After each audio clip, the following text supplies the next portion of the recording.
Flat Earth, foire aux questions, par Éric Dubé. Chapitre 1. Comment savez-vous que la Terre n'est pas une sphère en rotation?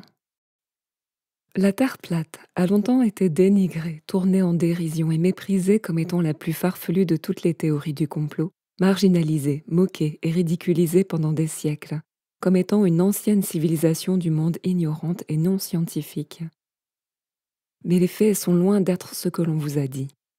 Après un examen approfondi et des recherches réalisées avec un esprit ouvert, tout esprit critique et sceptique constatera que c'est en fait la théorie d'une Terre ronde, inclinée et qui tourne sur elle-même, prônée par la NASA et enseignée dans les écoles, qui est vraiment ridicule et non scientifique. Voici 20 façons de prouver par soi-même que la Terre est plane et stationnaire. 1. Le bon sens. On ne le dira jamais assez, la chose la plus importante à réaliser est la façon la plus évidente de savoir que vous ne tournez pas sur une boule. C'est votre propre bon sens et votre expérience vécue. Vous avez toujours eu et aurez toujours l'impression de vivre à l'endroit sur une terre immobile, avec le soleil, la lune et les étoiles qui tournent au-dessus et autour de vous. C'est le bon sens et c'est ce que tout le monde expérimente personnellement chaque jour de sa vie.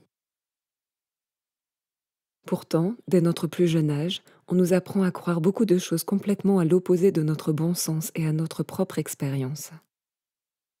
On nous dit que les personnes qui vivent en bas de cette sphère tournante, qu'est la Terre, en Australie, vivent en fait à l'envers par rapport à celles qui résident dans l'hémisphère nord, tandis qu'une force invisible suffisamment puissante pour maintenir les personnes, les bâtiments et les océans collés à la face intérieure d'une boule en rotation rapide, mais suffisamment faible pour permettre aux oiseaux, aux insectes et aux avions de décoller et de voler facilement, maintient l'atmosphère de la Terre en rotation, en parfait équilibre et retient fermement tout le monde à la surface sans nous écraser. Nous voyons bien que l'horizon est plat, mais on nous dit qu'il est courbé. Nous pouvons sentir que la Terre sous nos pieds est immobile, mais on nous dit qu'elle bouge. Nous pouvons observer des luminaires qui tournent autour de nous, mais on nous dit que c'est nous qui tournons. Il est évident que les étoiles sont des étoiles, mais on nous dit que les étoiles sont des soleils. On voit que le soleil est plus grand que les étoiles, mais on nous dit que les étoiles sont plus grandes que le soleil. Nous pouvons voir que le soleil et la lune ont la même taille, mais on nous dit que le soleil est 400 fois plus grand. Il est évident que le haut est le haut et le bas est le bas, mais on nous dit que cela n'existe pas. Comme le dit David Wardlaw Scott, auteur d'un ouvrage sur la Terre plane, pour l'astronome moderne, il n'y a théoriquement ni haut ni bas, bien que son expérience démente cette affirmation. Chaque fois qu'il regarde en haut vers le ciel ou en bas vers le sol, une telle aberration intellectuelle est vraiment à plaindre. Au IIIe siècle, le philosophe Lactantius était lui aussi perturbé par cette idée. Il déclara: « Une sphère où les gens de l'autre côté vivent les pieds au-dessus de la tête, où la pluie, la neige et la grêle tombent vers le haut, où les arbres et les cultures poussent à l'envers et où le ciel est plus bas que le sol, l'ancienne merveille des jardins suspendus de Babylone n'est rien en comparaison des champs, des mers, des villes et des montagnes que les philosophes païens croient suspendus à la terre sans aucun support. » En vérité, l'idée que des gens se tiennent debout, que des bateaux naviguent et que des avions volent à l'envers sur certaines parties de la Terre, alors que d'autres sont inclinés à 90 degrés et à tous les autres angles impossibles, est une absurdité totale et un affront au bon sens. En fait, le bon sens est la première victime de la croyance héliocentrique. Aucun enfant ou homme non endoctriné ne conclurait ni ne concevrait jamais, s'il était livré à lui-même, sur la base de ses propres observations, que la Terre est une boule en rotation autour du Soleil. Lorsque les enfants sont endoctrinés dès le plus jeune âge et qu'ils abandonnent leur bon sens et leur expérience vécue d'une Terre géocentrique plane en faveur de ce modèle absurde de globe héliocentrique enseigné dans les écoles, un schisme se produit dans leur cerveau. Ils ne peuvent plus faire confiance à leur propre sens et expérience et doivent se fier à des informations totalement contraires, enseignées par de prétendus experts et figures d'autorité qui insistent sur le fait que leur version de la réalité est correcte. Lorsque les enfants voient que tous les adultes autour d'eux croient fermement à la rotation du globe, et qu'ils entendent que seuls nos ancêtres ignorants et non scientifiques pensaient différemment, ils abandonnent volontiers les preuves empiriques de leur sens et adoptent le modèle absurde qui prévaut. Comme le dit l'auteur de La Terre plate, E. Echini, la seule chose que la fable de la Terre qui tourne a faite, c'est de montrer le terrible pouvoir du mensonge. Un mensonge qui a le pouvoir de faire d'un homme un esclave mental, de sorte qu'il n'ose pas revenir sur l'évidence de ses propres sens. Il n'ose pas nier le mouvement clair et évident du soleil qu'il voit devant lui. Lorsqu'il se sent debout sur une terre totalement dépourvue de mouvement, il est prêt à accepter, à la suggestion de quelqu'un d'autre, qu'il tourne furieusement sur lui-même. Lorsqu'il voit un oiseau voler et se poser sur le sol, il est prêt à croire que ce sol se déplace en réalité un grand nombre de fois plus vite que l'oiseau. Et enfin, pour soutenir l'imagination d'un fou, il est prêt à accuser son créateur de lui avoir inculqué un mensonge sensible. 2. Fausse photographie.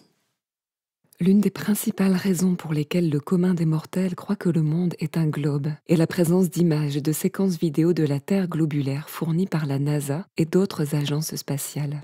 Des centaines de ces images et des milliers de vidéos montrant une Terre globulaire sont librement accessibles sur Internet, mais la plupart des gens ne les examinent jamais d'un œil critique et sceptique.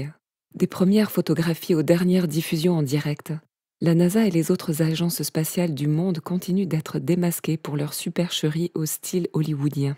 Lorsqu'on les compare consciencieusement et qu'on recherche les incohérences, il s'avère que toutes les images et vidéos montrant une Terre globulaire ont été manipulées d'une manière ou d'une autre. Toutes les vidéos de globes terrestres, par exemple, sont réalisées avec une lentille de type fisheye pour courber l'horizon, ou sont entièrement créées à l'aide de la technologie de l'image de synthèse. Un exemple flagrant de cette dernière méthode est la vidéo de la Terre réalisée par la NASA en 1990, censée avoir été filmée par le télescope spatial Galileo à une distance de 2,09 millions de kilomètres. Cette vidéo montre le globe terrestre tournant dans l'espace sans interruption pendant 25 heures et montre exactement les mêmes nuages présents sans jamais se dissiper, ni changer de forme ou d'emplacement pendant tout ce temps. En réalité, si vous observez des nuages dans le ciel pendant plusieurs minutes, 3 choses se produiront inévitablement. Les nuages se déplaceront tous, certains changeront progressivement de forme et d'autres se dissiperont et disparaîtront complètement. Or, sur les images officielles de la NASA montrant la Terre en train de tourner, la couverture nuageuse mondiale ne se dissipe pas, ne change pas de forme et ne bouge pas pendant 25 heures, ce qui est évidemment impossible et constitue une preuve de falsification.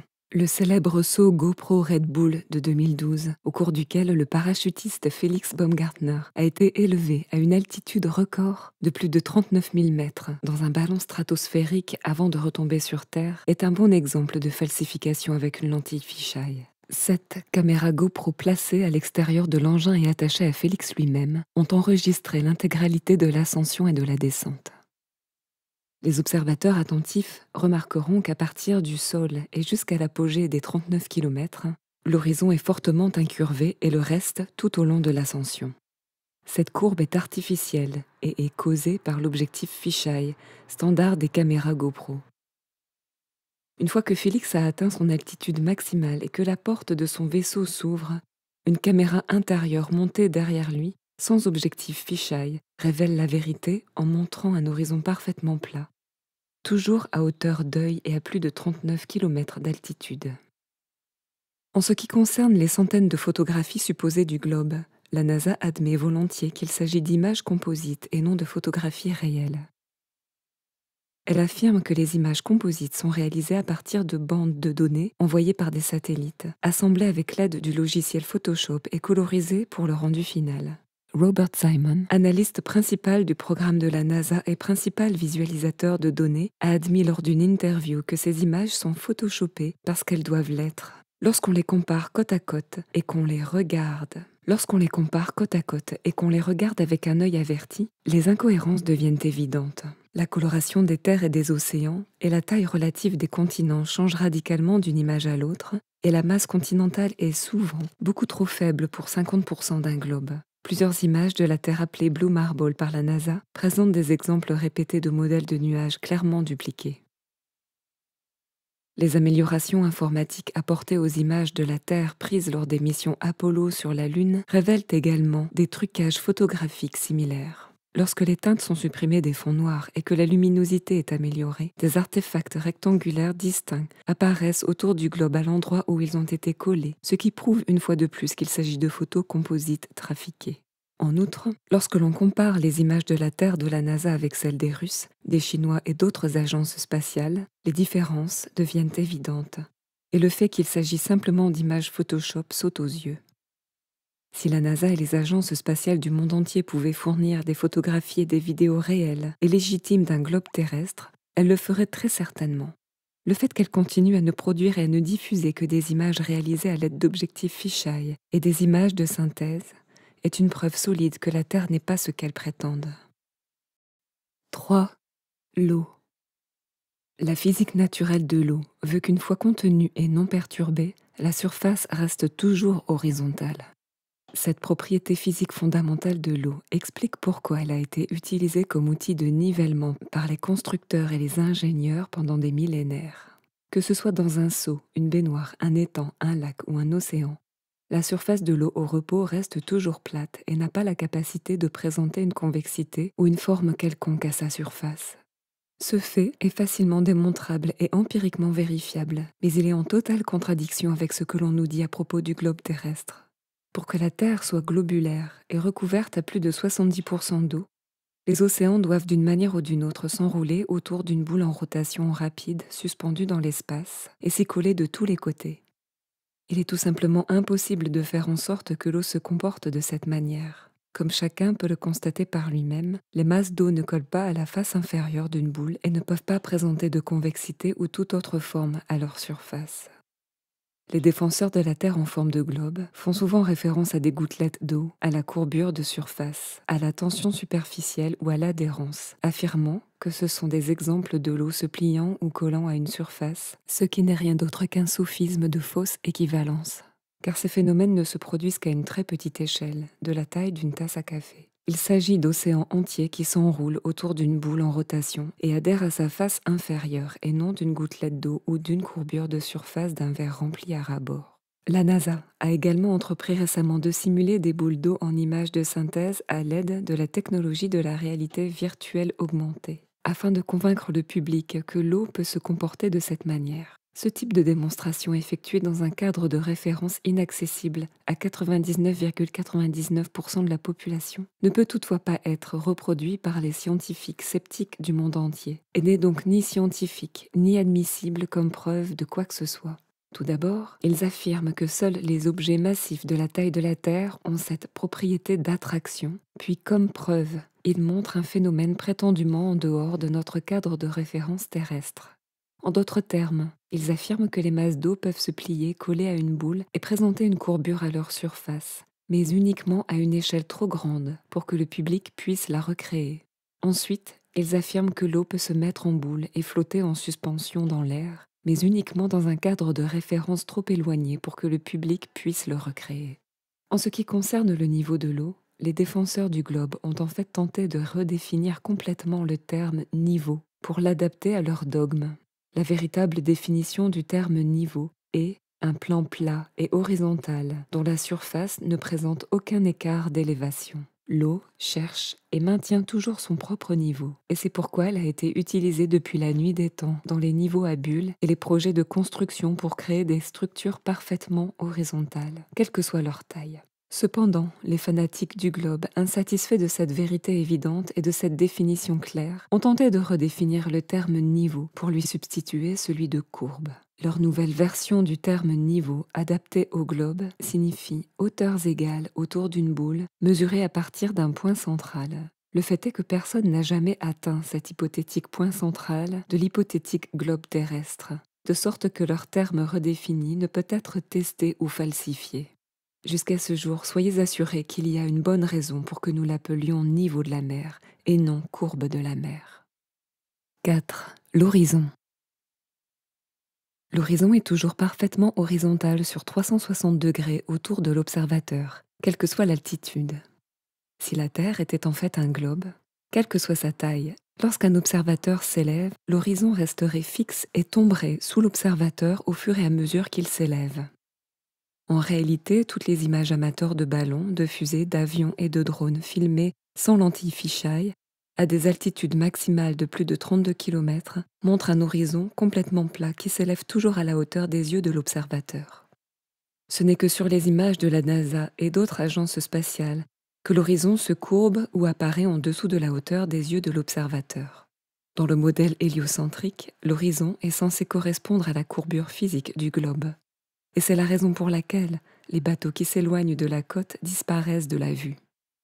Il s'agit en fait de l'une des premières preuves prétendues de l'existence d'un globe terrestre présentée par Aristote et toujours reprise par les croyants d'aujourd'hui. Mais grâce à la technologie moderne du zoom, nous savons maintenant que l'horizon n'est pas la courbure physique d'un globe et que ces bateaux peuvent être zoomés pour être à nouveau visibles.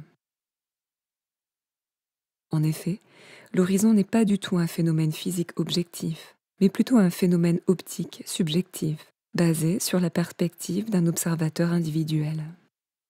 Si l'horizon était en fait la courbure physique objective d'un globe, les objets qui s'éloignent au-delà de l'horizon ne pourraient pas faire l'objet d'un zoom arrière, et l'horizon resterait fixe au fur et à mesure que l'observateur s'élèverait. En réalité, l'horizon s'élève en même temps que l'observateur, quelle que soit l'altitude à laquelle il se trouve. Et la technologie moderne du zoom permet de voir à nouveau les objets qui s'éloignent au-delà de la ligne d'horizon. Cela prouve que la ligne d'horizon n'est pas un point objectif de courbure sur une Terre convexe, mais plutôt la ligne de fuite subjective de la perspective d'un observateur donné. Citation de La Terre n'est pas une sphère, par le docteur Samuel Robotham. Sur la plage près de Waterloo, à quelques kilomètres au nord de Liverpool, un bon télescope a été fixé à une élévation de 1,380 mètres au-dessus de l'eau. Il était dirigé vers un grand navire à vapeur qui venait de quitter la rivière Mersey et se dirigeait vers Dublin. Peu à peu, la tête de mât du navire qui s'éloignait est devenue plus proche de l'horizon, jusqu'à ce qu'après plus de 4 heures, elle disparaisse. La vitesse normale des navires à vapeur de Dublin était de 12,8 km par heure, de sorte que le navire serait distant de plus de 51 km lorsque la tête de mât arriverait à l'horizon. Les 1,83 mètres d'élévation du télescope nécessiteraient de déduire 5 km pour la convexité, ce qui laisserait 47 km. Le carré de 47 multiplié par 20,32 cm donne 173 mètres. En déduisant 24,38 mètres pour la hauteur du grand mât, nous constatons que, selon la doctrine de la rotondité, la tête de mât du navire à vapeur sortant aurait dû être à près de 150 mètres en dessous de l'horizon. De nombreuses autres expériences de ce genre ont été réalisées sur des navires à vapeur en mer et ont toujours donné des résultats totalement incompatibles avec la théorie selon laquelle la Terre est une sphère. 5. Gyroscope. Les gyroscopes sont des instruments de précision constitués d'une roue montée à l'intérieur de 2 ou 3 cardans qui fournissent un support pivotant et permettent à la roue de tourner autour d'un seul axe. Lorsque l'ensemble bouge et change d'angle, les cardans bougent et se déplacent en conséquence, mais la roue intérieure ne change jamais son angle par rapport à son cadre de référence initial. Cette propriété unique s'appelle la rigidité dans l'espace, ce qui signifie que la roue intérieure maintient son orientation et son axe de rotation par rapport à l'espace, et non à la surface de la Terre. Cela signifie que la base d'un gyroscope mise en mouvement avec son axe en position verticale puis placée sur une table pendant 6 heures devrait tourner de 90 degrés avec la rotation de la Terre. Au fur et à mesure que la Terre tourne sous le gyroscope pendant 6 heures, l'axe devrait lentement tourner de la position verticale à la position horizontale. Cette expérience a été testée de nombreuses fois, avec plusieurs vidéos complètes disponibles en ligne. Et l'axe vertical du gyroscope ne se déplace jamais. Si le modèle héliocentrique était vrai, non seulement le gyroscope détecterait la prétendue rotation de 1609 km par heure de la Terre, mais également la rotation de plus de 100 000 km par heure autour du Soleil. La spirale de plus de 800 000 km par heure de l'ensemble du système solaire, autour de la Voie lactée de la galaxie, et le voyage de plusieurs millions de kilomètres par heure de l'ensemble de la galaxie dans l'univers. Comme ces mouvements hypothétiques ne sont jamais enregistrés par les gyroscopes de précision, il est clair qu'ils n'existent pas, tout comme la sphère tournante qu'est la Terre, sur laquelle ils sont basés. Les gyroscopes sont également à l'origine des systèmes de guidage inertiel et des indicateurs d'horizon artificiels des avions. Lorsque les avions militaires effectuent des loopings, des tonneaux et d'autres manœuvres de combat, l'horizon artificiel permet aux pilotes de voir facilement leur orientation exacte par rapport à la Terre, sans avoir à regarder par le hublot. Si la Terre était vraiment une sphère, les indicateurs d'horizon artificiel des avions devraient afficher une baisse constante, à moins que les pilotes ne corrigent constamment leur altitude vers le bas pour ne pas s'envoler directement dans ce qu'on appelle l'espace extra-atmosphérique. Par exemple, un pilote voyageant à 800 km/h au-dessus d'un globe terrestre de 40 000 km de circonférence devrait descendre en moyenne de près de 850 mètres par minute. Sinon, en une heure, l'avion se trouverait à 50 km plus haut que souhaité. En fait, si la Terre était vraiment une sphère, il n'y aurait aucune raison d'utiliser des fusées pour se rendre dans l'espace extra-atmosphérique, car le simple fait de piloter un avion en ligne droite à n'importe quelle altitude pendant une période suffisamment longue vous y enverrait déjà inévitablement. 6. Les boussoles. Le compas de marine est un autre instrument de précision qui ne peut fonctionner que sur une terre plane et qui est un outil impossible et absurde à utiliser sur un globe. Il indique simultanément le nord et le sud sur une surface plane et doit être tenu à plat pour fonctionner, tout en prétendant pointer deux pôles géomagnétiques en mouvement constant aux extrémités opposées d'une sphère en rotation provenant d'un hypothétique noyau de métal en fusion. Si les aiguilles du compas étaient effectivement attirées par le pôle nord d'un globe, l'aiguille opposée sud pointerait en réalité vers le haut et l'espace. De même, les observateurs tenant un compas en Antarctique seraient en bas de la sphère, de sorte que pour indiquer le nord, l'aiguille devrait pointer vers le bas à leurs pieds. Si le prétendu pôle sud en Antarctique était réellement le pôle sud d'un aimant, les observateurs pourraient marcher en cercle, dos au pôle sud, et avoir leur aiguille de compas indiquant le nord devant eux dans toutes les directions. Cet exploit n'a jamais été réalisé et ne le sera jamais car le prétendu pôle sud est simplement un point arbitraire sur la glace antarctique marqué d'un poteau de barbier rouge et blanc surmonté d'une petite boule métallique en forme de terre. Le type réel de magnétisme présent sur la Terre est similaire à un aimant en forme d'anneau que l'on trouve dans les haut-parleurs et qui possède un pôle nord central, le pôle sud opposé étant tous les points situés le long de la circonférence extérieure. Cela décrit parfaitement le magnétisme de notre Terre plane, alors que la prétendue source de magnétisme du modèle du globe est émise par un hypothétique noyau magnétique en fusion au centre de la Terre, qui, selon eux, fait que les deux pôles se déplacent constamment et échappent ainsi à tout jamais à une vérification indépendante de leur pôle cérémoniel. 7. Navigation à plat. Les capitaines de navires qui naviguent sur de grandes distances en mer n'ont jamais besoin de tenir compte de la courbure supposée de la Terre dans leurs calculs. La navigation à plat et la navigation orthodromique, les méthodes de navigation les plus populaires, utilisent toutes de la trigonométrie plane et non sphérique, et effectuent tous les calculs mathématiques en partant du principe que la Terre est parfaitement plane. Si la Terre était en fait une sphère, une telle hypothèse erronée conduirait à des inexactitudes constantes et flagrantes. La navigation à plat fonctionne parfaitement, en théorie comme en pratique, depuis des milliers d'années, et la trigonométrie plane s'est avérée à maintes reprises plus précise que la trigonométrie sphérique pour déterminer les distances à travers les océans. Elle est si couramment utilisée en mer que dans le livre de référence d'Henry Evers, Navigation in Theory and Practice, il est indiqué que dans la pratique, on n'utilise guère d'autres règles que celles dérivées de la navigation à plat. La grande et sérieuse objection à la navigation à plat est qu'elle ne permet pas de trouver la longitude avec précision, bien qu'en pratique, elle soit plus souvent trouvée par cette méthode que par n'importe quelle autre. Ainsi, la latitude et la longitude sont trouvées le plus souvent et le plus précisément en supposant que la Terre est plane, plus précisément même qu'en supposant que la Terre est sphérique. Citant Sans preuve que la Terre n'est pas une sphère de William Carpenter. Si la Terre était un globe, un petit modèle de globe serait la meilleure chose, parce que la plus vraie. Ainsi le navigateur pourrait l'emporter en mer avec lui. Mais une telle chose n'est pas connue. Avec un tel jouet comme guide, le navigateur ferait naufrage, c'est certain. C'est la preuve que la Terre n'est pas un globe. 8. La construction. Les géomètres, les ingénieurs, les architectes et les constructeurs ne sont jamais tenus de prendre en compte la prétendue courbure de la Terre dans leurs projets. Des fils à plomb sont utilisés pour établir des données verticales d'aplomb, et des niveaux à bulles sont ensuite utilisés pour établir des données horizontales et poser les fondations planes sur de grandes étendues. Si la Terre était en fait un globe aux proportions données, les constructeurs s'écarteraient constamment des lignes de référence verticales et horizontales qu'ils ont établies.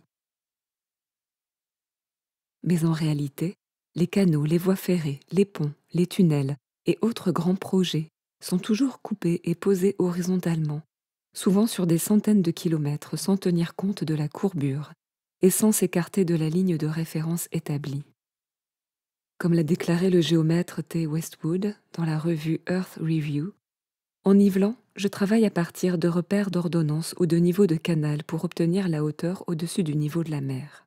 Ce qui m'a étonné, c'est qu'à plusieurs kilomètres de distance, chaque niveau est traité sur toute la longueur comme s'il s'agissait du même niveau d'un bout à l'autre, sans la moindre prise en compte de la courbure. Le canal de Suez qui relie la mer Méditerranée au golfe de Suez, sur la mer Rouge, est une preuve évidente de la non-convexité de la Terre et de l'eau. Le canal est long de 160 km et ne comporte pas d'écluses, de sorte que l'eau qu'il contient est une continuation ininterrompue de la mer Méditerranée à la mer Rouge. Lors de sa construction, la courbure supposée de la Terre n'a pas été prise en compte. Il a été creusé le long d'une ligne de référence horizontale, située à 8 mètres sous le niveau de la mer, traversant plusieurs lacs d'une mer à l'autre, la ligne de référence et la surface de l'eau étant parfaitement parallèles sur les 160 km. Un autre bon exemple est le pont d'Anyang Kunshan, le plus long du monde, d'une longueur d'un peu plus de 163 km, qui est parallèle au fleuve Yangtze et relie les provinces de Shanghai et de Nanjing. Ce pont est approximativement de la même longueur que le canal de Suez et a également été construit sans tenir compte de la prétendue courbure de la Terre. Si la Terre était en fait un globe de plus de 40 000 km de circonférence, la trigonométrie sphérique dicterait que le centre du canal de Suez et du pont d'Anyang Kunshan s'élèverait à plus de 500 mètres des deux extrémités. L'ingénieur W. Winkler a été publié dans la revue Earth Review au sujet de la prétendue courbure de la Terre, déclarant « En tant qu'ingénieur, depuis de nombreuses années, j'ai constaté que cette tolérance absurde n'est autorisée que dans les livres d'école. Aucun ingénieur ne songerait à autoriser quoi que ce soit de ce genre. J'ai projeté de nombreux kilomètres de chemins de fer et bien plus encore de canaux, et cette tolérance n'a même pas été envisagée et encore moins autorisée. Cette tolérance pour la courbure signifie qu'elle est de 20,32 cm pour le premier kilomètre d'un canal et qu'elle augmente au prorata du carré de la distance en kilomètres. Ainsi, un petit canal navigable pour les bateaux, d'une longueur de 48 km par exemple, aura, selon la règle ci-dessus, une tolérance pour la courbure de 183 mètres. Pensez-y et reconnaissez que les ingénieurs ne sont pas si idiots que cela. Rien de tel n'est autorisé. Il ne nous vient pas plus à l'esprit d'accorder une marge de 183 mètres pour une ligne de chemin de fer ou de canal de 48 km que de perdre notre temps à essayer de résoudre la quadrature du cercle. Les chemins de fer sont un autre exemple de projet de construction à grande échelle s'étendant sur des centaines, voire des milliers de kilomètres à partir d'une ligne de référence établie, sans déviation, sur toute la longueur.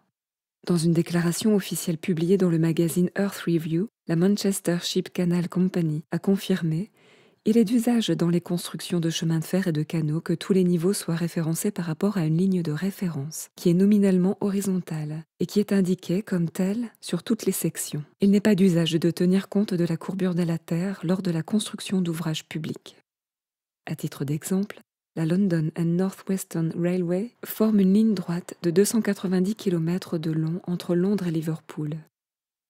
Le point le plus élevé du chemin de fer, à mi-chemin de la gare de Birmingham, n'est qu'à 73 mètres au-dessus du niveau de la mer, mais si la Terre était en fait un globe aux proportions données, le tronçon de 290 km formerait un arc dont le point central à Birmingham s'élèverait à plus de 1600 mètres au-dessus de Londres et de Liverpool. Un ingénieur géomètre de 30 ans d'expérience, dont les propos ont été publiés dans le Birmingham Weekly Mercury, a déclaré « Je connais parfaitement la théorie et la pratique du génie civil. Quel que soit le fanatisme de certains de nos professeurs à l'égard de la théorie de l'arpentage, selon les règles prescrites, il est bien connu parmi nous que ces mesures théoriques sont incapables d'être illustrées par la pratique. Toutes nos locomotives sont conçues pour rouler sur ce que l'on peut considérer comme des niveaux ou des plats véritables. Il y a bien sûr des inclinaisons ou des pentes partielles ici et là, mais elles sont toujours définies avec précision et doivent être parcourues avec soin. Mais toute l'élévation approchant les 20 cm par 1,6 km, augmentant selon le carré de la distance, ne pourrait être parcourue par aucun moteur qui ait jamais été construit jusqu'à présent. Si l'on compare les gares d'Angleterre et d'Écosse, on peut affirmer que tous les quais sont au même niveau relatif. La distance entre les côtes est et ouest de l'Angleterre peut être évaluée à 480 km. Si la courbure prescrite était en effet telle que représentée, les stations centrales de Rugby ou Warwick devraient être à près de 5 km plus haut qu'une corde tracée entre les deux extrémités. Si tel était le cas, il n'y aurait pas un seul conducteur ou chauffeur dans le royaume qui accepterait de prendre en charge le train. Nous ne pouvons que rire de vos lecteurs qui nous créditent sérieusement de tels exploits téméraires, tels que faire rouler des trains autour de courbes sphériques. Les courbes horizontales sur des niveaux sont suffisamment dangereuses. Les courbes verticales seraient 1000 fois pires et avec notre matériel roulant actuellement construit, seraient physiquement impossibles. 9. Photographie à longue distance. Nous sommes constamment en mesure d'observer des objets à des distances incroyablement longues, bien au-delà de ce qui serait possible si la Terre était en fait un globe aux proportions données.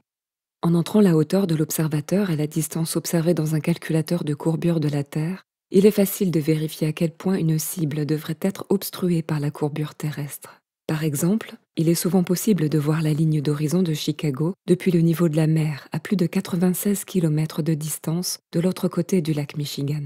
En 2015, après que le photographe Joshua Nowicki a photographié ce phénomène, plusieurs chaînes d'information ont rapidement affirmé que sa photo était un mirage supérieur, une anomalie atmosphérique causée par une inversion de température. Bien que de tels phénomènes existent, la ligne d'horizon en question était orientée à l'endroit et clairement visible, contrairement à un mirage illusoire et brumeux et sur une Terre sphérique de 40 000 km de circonférence.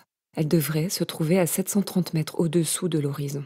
À Gênes, en Italie, depuis seulement 21 mètres au-dessus du niveau de la mer par temps clair, il est possible de voir les îles lointaines d'Elbe, de Gorgone, de Capraia et de Corse, qui se trouvent à 130, 160, 165 et 200 km de distance. Si la Terre était vraiment une sphère aux proportions données, les 4 îles ne pourraient jamais être visibles pour un tel observateur et seraient cachées derrière 1000, 1600, 1700 et 2650 mètres d'eau courbée.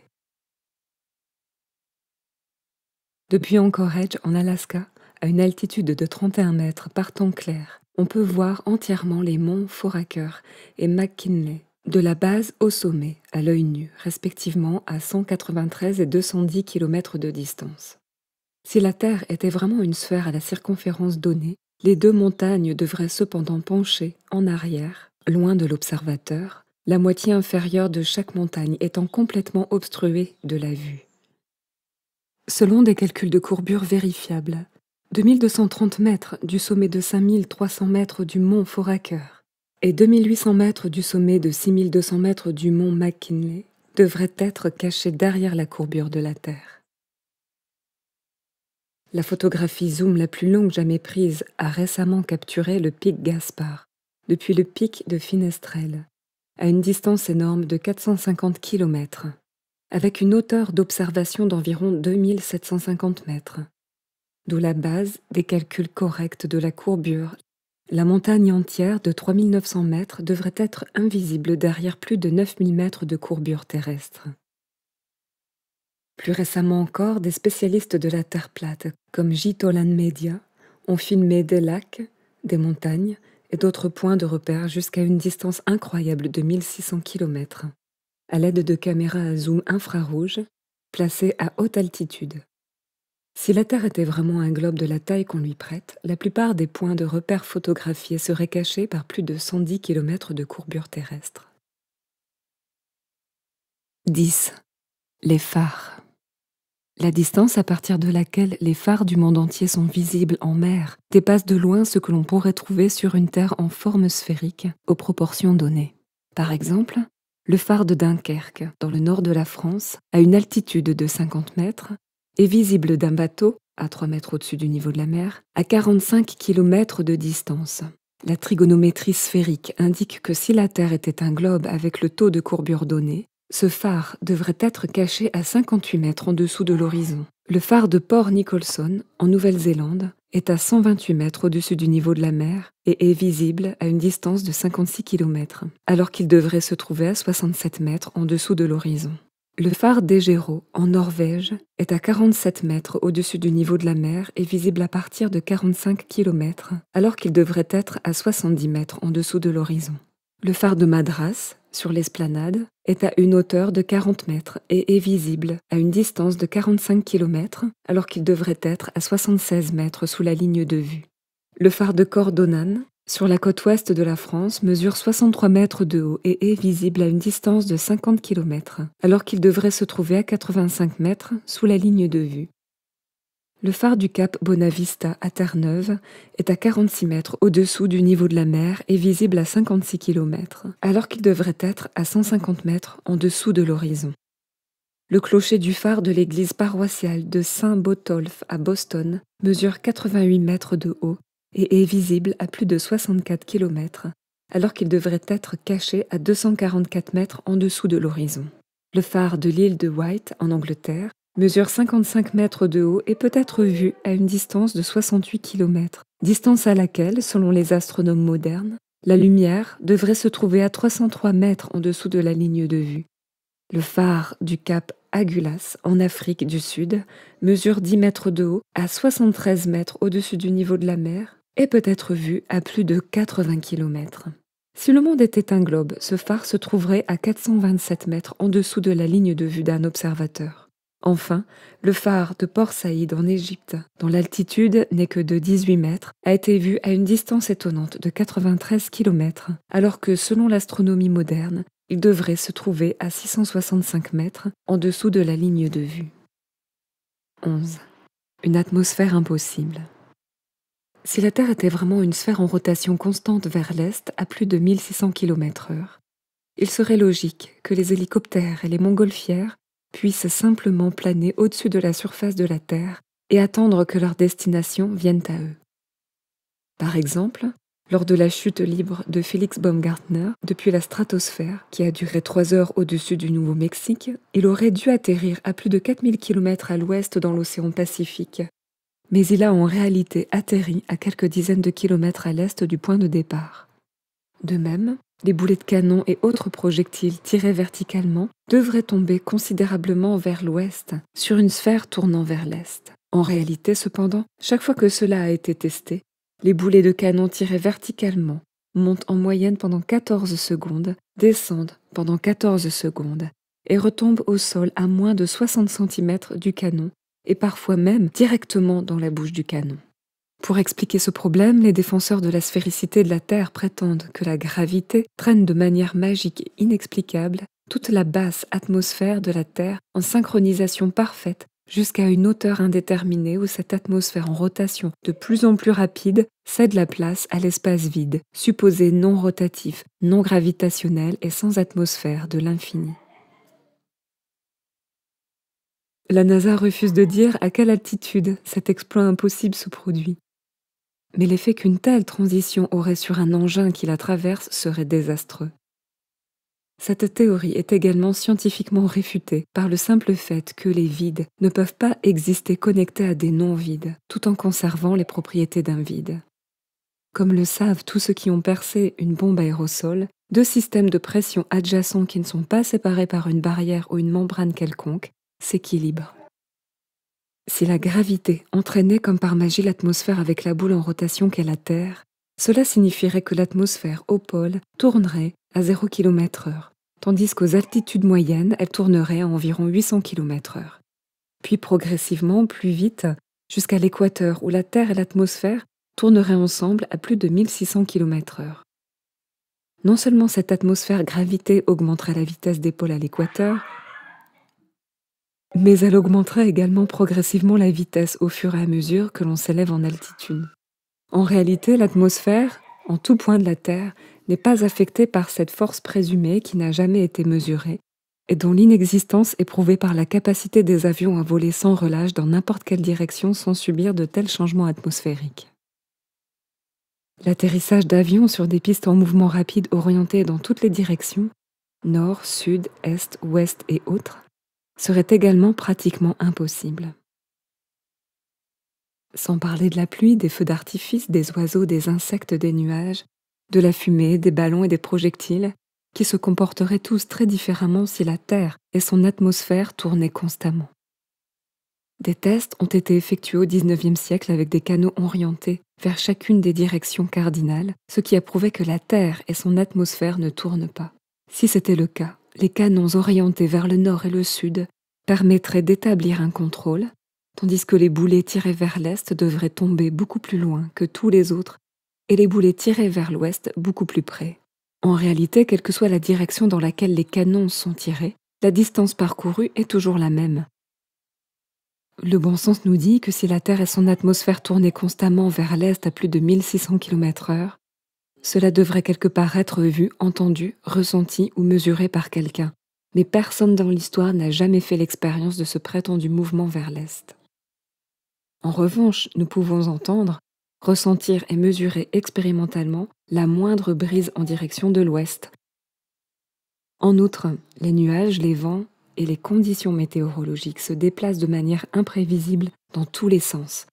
Les nuages voyageant souvent simultanément dans des directions opposées à des altitudes différentes, ce qui est tout à fait incompatible avec la théorie d'une Terre et d'une atmosphère en rotation rapide. 12. Les temps de vol. Si la Terre et son atmosphère tournaient constamment vers l'est à plus de 1600 km/h à l'équateur, alors l'avion commercial moyen voyageant à 800 km/h ne devrait jamais être en mesure d'atteindre ses destinations vers l'est avant qu'elles ne le rattrapent.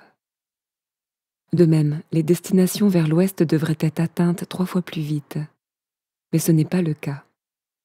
En réalité, les différences de durée de vol entre l'est et l'ouest se résument généralement à une question de minutes et sont loin de ce qui se produirait sur une planète en rotation.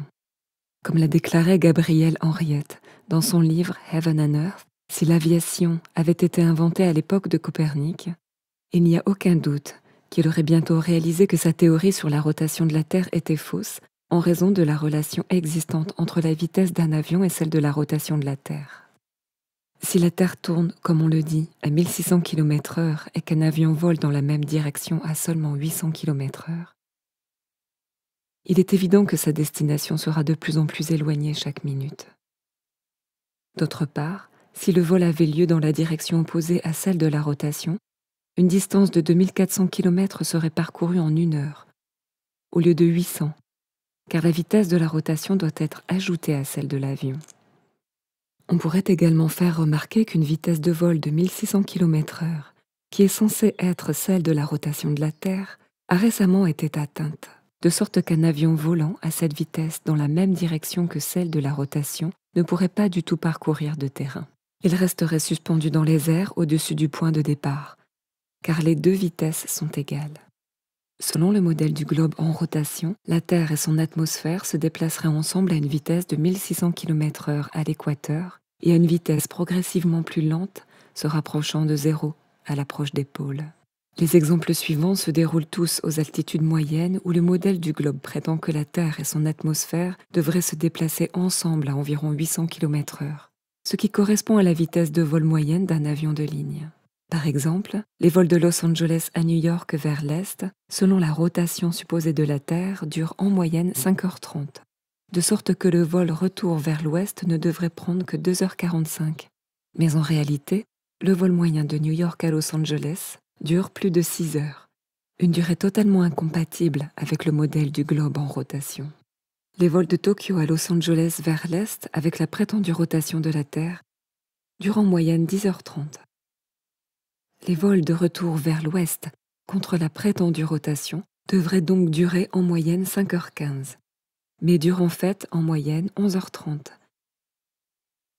Une durée de vol totalement incompatible avec le modèle du globe terrestre. Les vols vers l'est de New York à Londres durent en moyenne 7 heures. Les vols vers l'ouest, contre la prétendue rotation, devraient donc durer en moyenne 3h30. mais en réalité, il dure en moyenne 7h30. Les vols vers l'est de Chicago à Boston avec la prétendue rotation de la Terre durent en moyenne 2h15, de sorte que les vols de retour vers l'ouest contre la prétendue rotation devraient durer en moyenne un peu plus d'1 heure, mais en réalité, ils durent en moyenne 2h45. Les vols Paris-Rome vers l'est durent en moyenne 2 heures. Donc les vols retour vers l'ouest à l'encontre de la prétendue pirouette ne devraient durer qu'1 heure. Mais en réalité, ils durent en moyenne 2h10. Toutes ces durées de vol sont impossibles sur une sphère tournant à 1600 km vers l'est, mais correspondent à ce que l'on pourrait attendre au-dessus d'une Terre immobile. 13. Les trajectoires de vol. Si la Terre était vraiment une sphère, il y aurait plusieurs vols dans l'hémisphère sud, dont la trajectoire la plus rapide et la plus directe passerait au-dessus du continent antarctique, par exemple de Santiago du Chili à Sydney en Australie. Cependant, au lieu d'emprunter la route la plus courte et la plus rapide en ligne droite au-dessus de l'Antarctique, tous ces vols font des détours dans toutes les directions pour s'éloigner de l'Antarctique, sous prétexte que les températures sont trop froides pour un voyage en avion. Compte tenu du fait qu'il existe de nombreux vols à destination, en provenance et au-dessus de certaines parties de l'Antarctique, et que la NASA prétend disposer d'une technologie permettant de les maintenir dans des conditions bien plus froides et bien plus chaudes que celles rencontrées sur Terre, une telle excuse n'est manifestement qu'une excuse, et ces vols ne sont pas effectués parce qu'ils sont impossibles.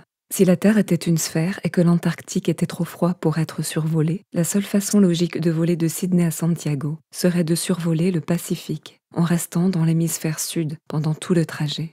Le ravitaillement pourrait se faire en Nouvelle-Zélande ou dans d'autres destinations de l'hémisphère sud en cours de route si cela s'avérait absolument nécessaire. Mais en réalité, les vols Santiago-Sydney se rendent dans l'hémisphère nord et font des escales à Los Angeles et dans d'autres aéroports nord-américains avant de redescendre dans l'hémisphère sud. Ces détours ridicules n'ont aucun sens sur le globe, mais sont parfaitement logiques et forment des lignes presque droites lorsqu'ils sont représentés sur une carte de la Terre plane. Sur un globe terrestre, la liaison entre Johannesburg, Afrique du Sud, et Perth, en Australie, devrait se faire en ligne droite au-dessus de l'océan Indien, avec des possibilités de ravitaillement à l'île Maurice ou à Madagascar. La plupart des vols Johannesburg-Perth font curieusement escale à Dubaï, Hong Kong ou en Malaisie. Autant d'escales qui n'ont aucun sens sur un modèle sphérique, mais qui sont tout à fait compréhensibles sur une Terre plane. Sur un globe terrestre, la liaison entre le Cap, l'Afrique du Sud, et Buenos Aires, Argentine, devrait se faire en ligne droite au-dessus de l'Atlantique, en suivant la même ligne de latitude. Mais au lieu de cela, tous les vols desservent d'abord des destinations de l'hémisphère nord, s'arrêtant n'importe où, de Londres à Dubaï, en passant par la Turquie. Une fois de plus, cela n'a absolument aucun sens sur le modèle du ballon, mais ce sont des options tout à fait compréhensibles lorsqu'elles sont représentées sur une Terre plane. Sur un globe terrestre, Santiago du Chili à Johannesburg en Afrique du Sud devrait être un vol facile, se déroulant sous le tropique du Capricorne dans l'hémisphère sud. Mais chaque vol répertorié fait d'abord une curieuse escale de ravitaillement au Sénégal, près du tropique du Cancer dans l'hémisphère nord. Sur une carte de la Terre plane, la raison est pourtant évidente. Le Sénégal se trouve en fait directement sur une trajectoire en ligne droite, à mi-chemin entre les deux. Sur un globe terrestre, le trajet entre Johannesburg, Afrique du Sud, et Sao Paulo, au Brésil, devrait être rapide et rectiligne, le long du 25e degré de latitude sud. Mais au lieu de cela, presque tous les vols font d'abord une escale de ravitaillement à Londres, au 50e degré de latitude nord. La seule raison pour laquelle une escale aussi ridicule fonctionne dans la réalité est que la Terre n'est pas une boule en rotation. 14. Latitude et longitude. Si la Terre était vraiment un globe, chaque ligne de latitude au sud de l'équateur devrait mesurer une circonférence de plus en plus petite au fur et à mesure que l'on se déplace vers le sud.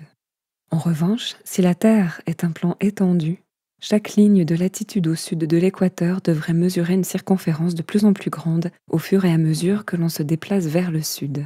Les mesures pratiques de distance tirées de The Australian Handbook Almanac Shippers and Importers Directory indique que la distance en ligne droite entre Sydney et Nelson est de 2500 km terrestres, pour une différence de longitude donnée de 22 degrés 2 minutes 14 secondes.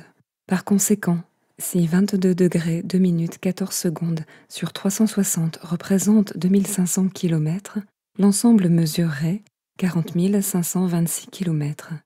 ce qui est non seulement plus grand que ce que le globe est censé être à l'équateur, mais aussi plus grand de 6860 km que ce qu'il serait à la latitude sud de Sydney sur un globe aux proportions données. De la proximité du cap Horn au Chili à Port Phillip à Melbourne, en Australie, la distance est de 17 000 km, soit 143 degrés de longitude. En factorisant les degrés restants à 360, on obtient une distance totale de 42 535 km autour de cette latitude particulière, soit plus de 2400 km de plus que ce que la Terre est censée être à l'équateur, et plusieurs milliers de kilomètres de plus que ce qu'elle est censée être à des latitudes aussi méridionales. Des calculs similaires effectués entre le cap de Bonne-Espérance en Afrique du Sud et Melbourne, en Australie, à une latitude moyenne de 35,5 degrés sud, ont donné un chiffre approximatif de plus de 40 000 km, ce qui est à nouveau supérieur à la circonférence supposée de la Terre à l'équateur. Par ailleurs, les calculs effectués entre Sydney, Australie, et Wellington, Nouvelle-Zélande, à une latitude moyenne de 37,5 degrés sud, ont donné une circonférence approximative de 41 000 km, ce qui est encore plus grand. Selon le modèle du globe, la circonférence de la Terre à 37,5 degrés de latitude sud ne devrait être que de 31 800 km, soit près de 10 000 km de moins que les mesures effectuées. Le fait que de nombreux capitaines naviguant au sud de l'équateur en se basant sur la théorie globulaire se soient retrouvés en décalage important, et ce, d'autant plus que l'on se dirigeait vers le sud, témoigne également du fait que la Terre n'est pas une boule. Par exemple, lors des voyages du capitaine James Clark Ross autour de la circonférence de l'Antarctique, il a souvent écrit dans son journal qu'il était perplexe de voir qu'ils se trouvaient régulièrement en désaccord avec leur carte, déclarant qu'ils se trouvaient entre 19 et 26 km de leur point de repère chaque jour, et plus tard, plus au sud, à 46 km de leur point de repère. Le lieutenant Charles Wilkes a commandé une expédition d'exploration de la marine américaine dans l'Antarctique de 1838 à 1842 et a également mentionné dans son journal qu'il se trouvait constamment à l'est de son point de repère, parfois à plus de 32 km en moins de 18 heures, citant le révérend Thomas Milner. Dans l'hémisphère sud, les navigateurs vers l'Inde se sont souvent crus à l'est du Cap, alors qu'ils étaient encore à l'ouest, et ont dû débarquer sur la côte africaine qui, d'après leurs calculs, se trouvait derrière eux. Cette mésaventure est arrivée à une belle frégate, le Challenger, en 1845. Comment le navire de Sa Majesté Conqueror a-t-il pu être perdu? Comment tant d'autres nobles navires parfaitement entretenus, équipés d'un équipage compétent et navigués avec précision, ont-ils fait naufrage par temps calme non seulement dans la nuit noire ou dans le brouillard, mais aussi en plein jour et en plein soleil? Dans le premier cas sur les côtes, dans le second sur des rochers engloutis, parce qu'ils étaient en dehors des clous. La réponse est simple, la Terre n'est pas une sphère. Dans le modèle du globe, l'Antarctique est un continent de glace qui couvre le fond de la boule, de 70 à 90 degrés de latitude sud, et dont la circonférence n'excède donc pas 19 000 km. De nombreux explorateurs, dont le capitaine Cook et James Clark Ross, ont pourtant tenté de faire le tour de l'Antarctique en 3 ou 4 ans, et ont parcouru entre 80 000 et 95 000 km. Le capitaine George Knarr, lors de son expédition Challenger, a également effectué une navigation circulaire indirecte mais complète de l'Antarctique, en parcourant plus de 110 000 km, ce qui est totalement incompatible avec le modèle du globe. Hervé Riboni, qui a fait le tour du monde lors de la Whitbread Yacht Race de 1993, est récemment devenu lui-même un adepte de la Terre plane et affirme que la tromperie se fait par le biais du canular de la déclinaison magnétique. Hervé précise que sur notre Terre plane, la déclinaison magnétique n'existe pas. Il insiste sur le fait que c'est l'ajout de cette carte basée sur le globe et les calculs mathématiques de navigation qui permettent aux pilotes et aux marins de garder le cap. 15. Arctique et Antarctique. Si la Terre était vraiment un globe, les régions polaires arctiques et antarctiques et les zones de latitude comparables au nord et au sud de l'équateur devraient partager des conditions et des caractéristiques similaires, telles que des températures comparables, des changements saisonniers, la durée du jour, la vie végétale et animale. En réalité, les régions arctiques, antarctiques et les zones de latitude comparables au nord et au sud de l'équateur sont très différentes à bien des égards, ce qui est totalement incompatible avec le modèle du globe. mais correspond exactement à ce que l'on peut attendre d'une Terre plane. Par exemple, l'Antarctique est de loin l'endroit le plus froid de la planète, avec une température annuelle moyenne d'environ -50 °C et un record de -93 °C. La température annuelle moyenne au pôle Nord, en revanche, est de -15 °C, ce qui est relativement chaud. Tout au long de l'année, les températures de l'Antarctique varient de moins de la moitié de celles des latitudes arctiques comparables, et la région nord de l'Arctique bénéficie d'étés modérément chauds et d'hivers gérables, alors que la région sud de l'Antarctique ne se réchauffe jamais assez pour faire fondre la neige et la glace qui s'y trouvent perpétuellement. Sur une Terre en forme de boule, inclinée et oscillante, tournant uniformément autour du Soleil, les températures et les saisons de l'Arctique et de l'Antarctique ne devraient pas varier aussi fortement. Dans l'Arctique, il y a 4 saisons bien distinctes, des étés chauds et une abondance de plantes et d'animaux, ce qui n'est pas le cas dans l'Antarctique. Les Esquimaux vivent également au nord jusqu'au 79e parallèle, alors qu'au sud, on ne trouve pas d'autochtones au-delà du 56e parallèle. L'Islande, à 65 degrés de latitude nord, abrite 870 espèces de plantes indigènes et une faune abondante et variée. À titre de comparaison, l'île de Géorgie, située à 54 degrés de latitude sud, ne compte que 18 espèces de plantes indigènes et la vie animale y est pratiquement inexistante. À la même latitude que le Canada ou l'Angleterre, au nord, où les forêts denses et les grands arbres abondent, le capitaine Cook a écrit à propos de la Géorgie qu'il n'avait pas pu trouver un seul arbuste assez grand pour faire un cure-dent. Cook écrit « On ne voyait pas un seul arbre. Les terres qui s'étendent au sud sont condamnées par la nature à un froid perpétuel, à ne jamais ressentir la chaleur des rayons du soleil. Je n'ai pas les mots pour décrire l'aspect horrible et sauvage de ces terres. Même la vie marine est rare dans certaines étendues, et l'oiseau de mer est rarement observé en train de voler au-dessus de ces étendues solitaires. Les contrastes entre les limites de la vie organique dans les zones arctiques et antarctiques sont très remarquables et significatifs. À des latitudes comparables au nord et au sud, le Soleil se comporte également très différemment de ce qu'il devrait être sur le modèle du globe, mais exactement comme on s'y attend sur une Terre plane.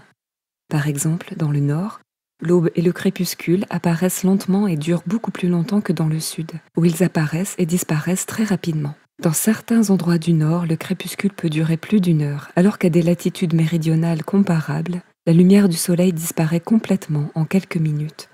En outre, les jours d'été les plus longs au nord de l'équateur sont beaucoup plus longs que ceux au sud de l'équateur, et les jours d'hiver les plus courts au nord de l'équateur sont beaucoup plus courts que les plus courts au sud de l'équateur. Ces faits sont inexplicables sur une Terre en rotation uniforme, mais sont parfaitement logiques sur une Terre plane où le Soleil parcourt des cercles plus rapides et plus larges au-dessus du sud, et des cercles plus lents et plus étroits au-dessus du nord. 16. Le soleil de minuit. Le soleil de minuit est un phénomène arctique qui se produit chaque année au moment du solstice d'été. Pendant plusieurs jours d'affilée, les observateurs situés au nord du cercle polaire arctique peuvent voir le soleil décrire des cercles au-dessus de leur tête, se lever et se coucher tout au long de la journée, mais ne jamais se coucher complètement pendant plus de 72 heures. Si la Terre était en fait un globe en rotation autour du Soleil, le seul endroit où l'on pourrait observer un phénomène tel que le soleil de minuit serait les pôles. Tout autre point d'observation à partir de 89 degrés de latitude ne pourrait jamais, quelle que soit son inclinaison, voir le soleil pendant plus de 24 heures d'affilée. Pour le faire sur un globe en rotation à un point autre que les pôles, il faudrait regarder à travers des kilomètres et des kilomètres de terre et de mer pendant une partie de la révolution. Certains prétendent qu'il existe un phénomène similaire en Antarctique, mais comme par hasard, ils ne disposent d'aucune vidéo non coupée le montrant. Les quelques vidéos disponibles en ligne ont été montrées ou manipulées de manière suspecte, et le traité de l'Antarctique n'autorise pas les explorateurs indépendants à se rendre sur place pendant le solstice d'hiver pour vérifier ou réfuter ces affirmations. À l'inverse, des dizaines de vidéos non coupées sont accessibles au public et montrent le soleil de minuit arctique, ce qui a été vérifié sans l'ombre d'un doute. En outre, chaque année, à partir du 71e degré de latitude sud, le soleil se couche le 17 mai et n'est pas revu au-dessus de l'horizon avant le 21 juillet. Ce phénomène est totalement contraire au modèle du globe, mais s'explique facilement sur une Terre plane. Le soleil de minuit est visible à l'intérieur du cercle polaire arctique pendant le solstice d'été parce que le soleil, dans son cycle le plus interne, tourne suffisamment autour du centre polaire pour rester constamment visible au-dessus de l'horizon pour quelqu'un qui se trouve à un tel point d'observation. De même, aux latitudes méridionales extrêmes, le Soleil disparaît complètement de la vue pendant plus de 2 mois, parce qu'au tropique nord, dans le cycle le plus interne de son voyage en boomerang, le Soleil tourne trop étroitement autour du centre nord pour être vu depuis la circonférence sud. 17. Polaris. Dans le modèle héliocentrique, on prétend que la Terre est un globe qui tourne à 1600 km/h autour de son axe, tout en tournant à des dizaines de milliers de kilomètres par heure autour du Soleil, tandis que le système solaire tout entier tourne à des centaines de milliers de kilomètres à l'heure autour de la Voie lactée, et que la galaxie tout entière s'élance à des millions de kilomètres à l'heure dans l'espace infini. En réalité, personne dans l'histoire n'a jamais vu, entendu, ressenti ou mesuré de tels mouvements. Et tout le monde peut voir clairement par lui-même que Polaris, l'étoile polaire située directement au-dessus du pôle nord de la Terre, ne bouge jamais, nuit après nuit, année après année, siècle après siècle, alors que toutes les autres étoiles fixes restent fixes dans leur constellation relative en formant des cercles parfaits autour d'elles. De telles traînées d'étoiles circulaires autour d'une étoile polaire immobile, observées sur des photos prises en accéléré, prouvent que ce sont les étoiles elles-mêmes qui se déplacent et non la Terre. Si la Terre était vraiment une boule spatiale qui bascule, oscille et tourne en subissant ces multiples mouvements contradictoires dans l'univers, on ne verrait jamais que des traînées d'étoiles irrégulières et aléatoires en forme de spirale. Et le ciel nocturne ne serait jamais 2 fois le même. Il serait impossible que les constellations existent si la Terre effectuait vraiment tous ces mouvements théoriques. Citant A 100 Proof Earth is not a Globe de William Carpenter. Pourquoi, au nom du bon sens, les observateurs devraient-ils fixer leur télescope sur de solides bases de pierre afin qu'ils ne se déplacent pas d'un cheveu si la Terre sur laquelle ils les fixent se déplace à la vitesse de 30 km par seconde? En effet, croire que 6 000 millions de tonnes roulent, déferlent, volent, s'élancent à travers l'espace pour toujours, avec une vitesse à laquelle un coup de canon n'est qu'une diligence très lente, avec une précision si infaillible que l'on ne peut s'empêcher de penser qu'il s'agit là d'un phénomène naturel, avec une précision si infaillible qu'un télescope fixé sur les piliers de granit d'un observatoire ne permettra pas à un astronome à œil de lynx de détecter une variation dans son mouvement vers l'avant de la millième partie de l'épaisseur d'un cheveu. C'est concevoir un miracle par rapport auquel tous les miracles répertoriés pris ensemble sombreraient dans l'insignifiance la plus totale. Puisque nous pouvons, dans les latitudes nord moyennes, voir l'étoile polaire en regardant par une fenêtre qui lui fait face, et la voir par le même coin de la même vitre dans la même fenêtre tout au long de l'année, c'est faire preuve suffisante pour tout homme sensé que nous n'avons fait aucun mouvement et que la Terre n'est pas un globe terrestre. 18. Sigma Octantis. Sigma Octantis est considérée comme une étoile polaire centrale méridionale semblable à Polaris, autour de laquelle les étoiles de l'hémisphère sud tournent toutes dans la direction opposée. Contrairement à Polaris, Sigma Octantis ne peut pas être vue simultanément de tous les points situés à la même latitude. Elle n'est pas centrale, mais prétendument décentrée d'1 degré. Elle n'est pas immobile et, en fait, elle ne peut pas être vue du tout à l'aide des télescopes disponibles dans le commerce. L'existence même de Sigma Octantis fait l'objet de spéculations légitimes. Le modèle héliocentrique prétend que les étoiles situées au sud de l'équateur tournent dans la direction opposée autour de Sigma Octantis. Mais en réalité, tous les luminaires tournent dans la même direction, d'est en ouest, autour de Polaris, comme dans le dôme d'un planétarium. Notre planétarium terrestre est toutefois trop vaste pour qu'un observateur puisse voir toutes les étoiles simultanément à partir d'un seul point d'observation, de sorte que leurs mouvements apparents, leur angle et leur inclinaison varient en fonction de la perspective et de la direction exacte à laquelle on fait face. Citation de Earth is not a globe par le docteur Samuel Robotham. Une autre chose est certaine, de l'intérieur de l'équateur, l'étoile polaire nord et les constellations Ursa Major, Ursa Minor et bien d'autres peuvent être vues simultanément de tous les méridiens, tandis qu'au sud de l'équateur, ni la soi-disant étoile polaire du sud, ni la remarquable constellation de la Croix du Sud ne peuvent être vues simultanément de tous les méridiens. Ce qui montre que toutes les constellations du Sud, étoiles polaires incluses, balayent un grand arc méridional et traversent le méridien depuis leur lever le soir jusqu'à leur coucher le matin. Mais si la Terre est un globe, Sigma Octantis, étoile polaire sud, et la Croix du Sud, constellation circumpolaire sud, devraient toutes être visibles en même temps de toutes les longitudes à la même latitude, comme c'est le cas pour l'étoile polaire nord et les constellations circumpolaires nord. Or, ce n'est pas le cas. 19. Soleil local. Les chiffres astronomiques et héliocentristes semblent toujours parfaitement précis, mais ils sont historiquement connus pour avoir été modifiés régulièrement et radicalement afin de les adapter à leurs différents modèles. Par exemple, en son temps, Copernic a calculé que la distance du Soleil par rapport à la Terre était exactement de 5 457 600 km. Au siècle suivant, Johann Kepler a estimé qu'il se trouvait en réalité à près de 20 millions de kilomètres. Isaac Newton a déclaré à son époque que peu importe que nous le considérions à 45 ou à 87 millions de kilomètres, l'un ou l'autre conviendrait tout aussi bien. Benjamin Martin a calculé entre 130 et 132 millions de kilomètres. Thomas Dilworth a affirmé plus de 150 millions de kilomètres. John Hind a déclaré positivement 153 millions.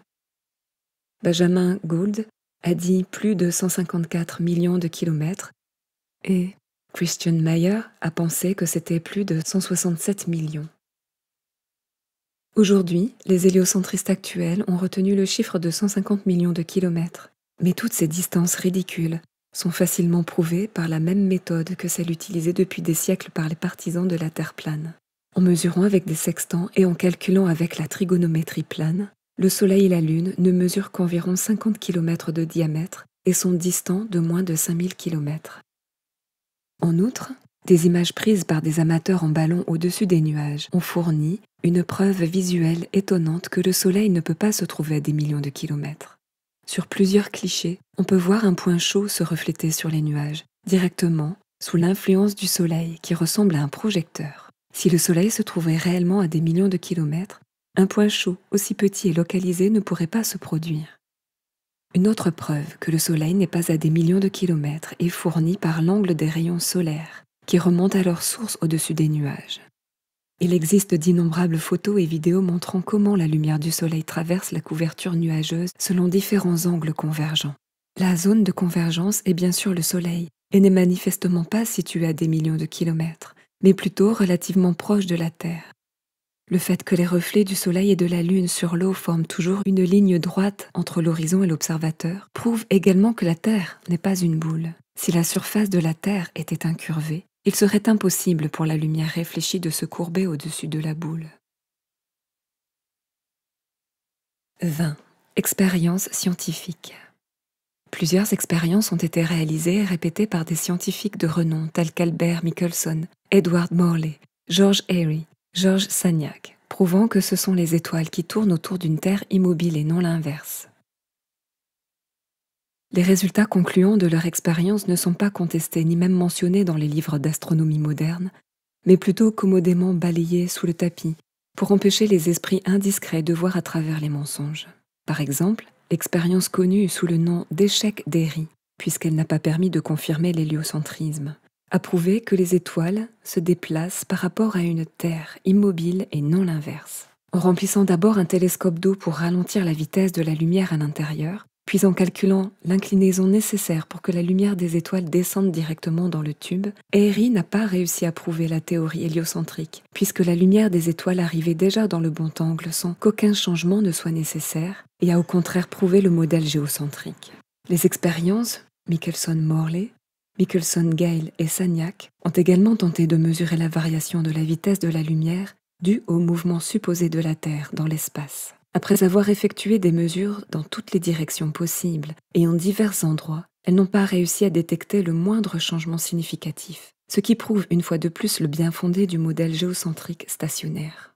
Il suffit de dire que ces 20 points ne font qu'effleurer la surface, et qu'il y a beaucoup plus de preuves disponibles, à la fois dans le livre de William Carpenter, 100 Proofs Earth is not a globe, 100 preuves que la Terre n'est pas un globe, et dans mon propre livre, 200 Proofs Earth is not a spinning ball, 200 preuves que la Terre n'est pas une boule qui tourne.